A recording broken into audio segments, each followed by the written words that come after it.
You're watching The Verdict on News 15, brought to you by Laborde Earls Injury Lawyers. For this edition of The Verdict, we continue our look at the 1983 kidnapping of Aubrey Lahaye and the trial and the verdict of his abductor, John Brady Balfa. So within about 10 months of the kidnapping and the subsequent finding of the body, there was a young man that was arrested in the Eunice area for attempted murder. This guy, strangely enough, matched the description, which was a case that was still in the forefront of everybody's mind in Evangeline Parish, matched the description of the Lahaye abductor.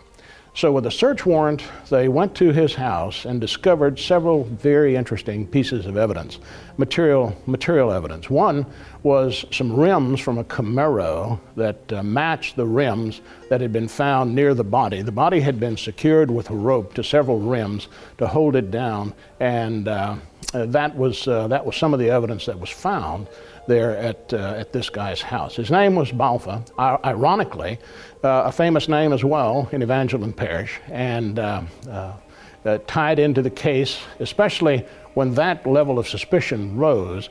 They asked Mrs. Lahaye to come in and see if she could pick the suspect out of a lineup, which she did. She identified the suspect, Balfa, as the guy that had entered their house and tied her up and kidnapped her husband. Also, the physical evidence, some paint on the rope, indicated that it was the same batch of rope that was used at the crime scene.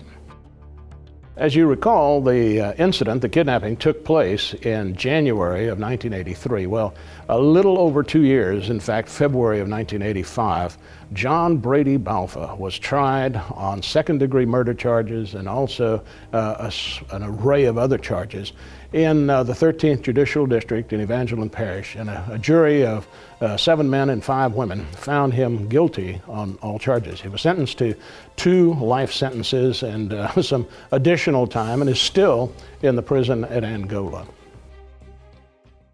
That concludes today's edition of The Verdict. Join us next time when we look at the execution of Elmo Patrick Saulnier, famously portrayed in the movie Dead Man Walking. This presentation of The Verdict on News 15 was brought to you by Laborde Earls Injury Lawyers.